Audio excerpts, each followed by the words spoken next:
Hopkins lived actually, and we lived in the middle of the countryside, and the house next door to us, there were two houses together in the middle of the countryside, and the next door neighbors would be up in the middle of the night saying there were footsteps running up and down the stairs and all kinds of things going on. And what had happened in the 1920s, years before we'd lived there, the guy next door had killed his family in the house. And they didn't believe it to begin with. They didn't believe it. Lots of people had lived there and had warned them about it. Don't live in that house. It's a bit weird. It's a strange house. Yeah. And they moved in. And I was very good friends with the boy who lived next door. And he said to me, every night I wake up, there's a very mad gentleman who's staring down at me. And I said to him, I said, really? He says, yes. And I tell my dad, and my dad tells me that it's not, I'm making it up, it's a dream. And every night I wake up and the guy is peering down at me and he's red-faced and he's angry.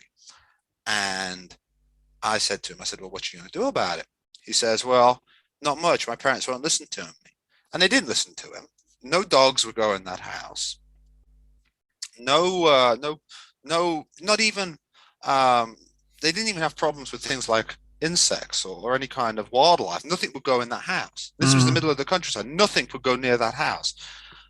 They had a babysitter over one time who went home early because she said that the kids were driving her crazy, running up and down the stairs and pulling her hair from behind the couch. The television would never stay on the same channel. I used to hear the father screaming at the kids that they were turning the television over on him in the middle of the night, and they weren't.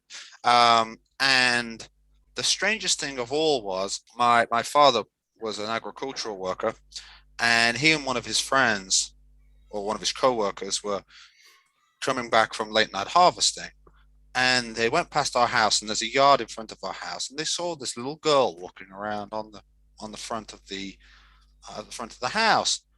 And my father says, I wonder who that belongs to, that kid. And the other guy says, oh, I have no idea. Well, they were talking with the farm manager, and he says, oh, I've seen that girl hundreds of times. That's the daughter of the guy who killed the family. She wanders around the yard. The boy next door that I was friends with started sleepwalking. Good Lord. In much the same pattern as that boy. They used to find him outside. I never saw the girl, but you always knew you were being watched out front. You always felt you were being watched. The hairs on the back of your head would stand up. It was a very interesting experience. Our house was completely normal, but that house next door was crazy. The radio would come on in the middle of the night. You'd have the music coming on. The car alarms would go off. The mother-in-law of the family came to stay, and she said that she was pushed out of bed. It was an incredible thing. But what was so interesting is that, it was such an interesting experience.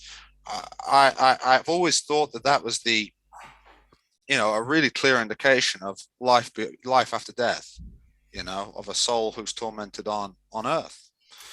It's a shame you can't get your friend or whoever to write a book about it. It is a shame. I was thinking about that the other day. He was a nice kid. I don't even know. He might not be with us still, but he was a nice kid, and he swore blind. He swore blind that every night he would wake up and see this guy, very angry-looking man, looking down at him in the bed, in his bed. And it'd hear footsteps on the stairs. You'd hear the father get up in the middle of the night and shout to the kids, "Stop running up and down the stairs!" Stop running up and down the stairs. The door would bang. It was a very interesting. They tried all ways to get the dog to go into that house. They tried dragging it and pushing it, and it would not go in. It would not go in the house. So I've often believed that there's something obviously very strange was going on there. Yeah, it sounds. It sounds like a really good paranormal investigation to be done.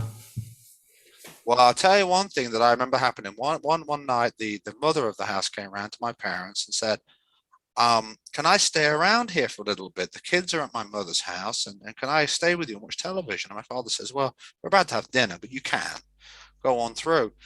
My mother goes in with a tea and some biscuits, and she says, a knife flew from one side of the room to the other and clattered against the wall. Good Lord.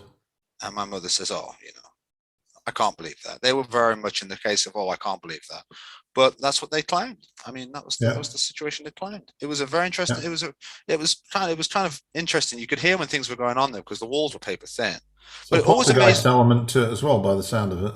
I think so. I think it was Yeah. very angry, and I think it was a funny thing though, Gary. I'll tell you this: before they'd moved in, a little old lady had lived there by herself, and she had no issues whatsoever with it. She was there. She was a little old lady. She knew what happened there. She was only living there while she was waiting for somewhere else to open up. This was maybe a year, and she didn't see anything happen there. She loved it. When they moved in, it all started. I think it had something to do with the fact maybe kids were in the house Yeah. Yeah. because yeah. Yeah. Could do, and that would definitely explain the poltergeist aspect to it, which is usually to do with kids. Yeah. Yeah, I mean, it didn't because I remember asking the little old lady myself. We knew she lived in town. I said, "When you lived in that house, did anything strange happen with the television?" And she said, "No, no, not at all." She said it was a nice house. I enjoyed it very much. And as soon as they moved in, all these strange incidents were happening, and it never came through to our house at all. It never came through the wall. Yeah. We never saw anything. Never had any incidents on our side, but next door, it was every day. It was every day.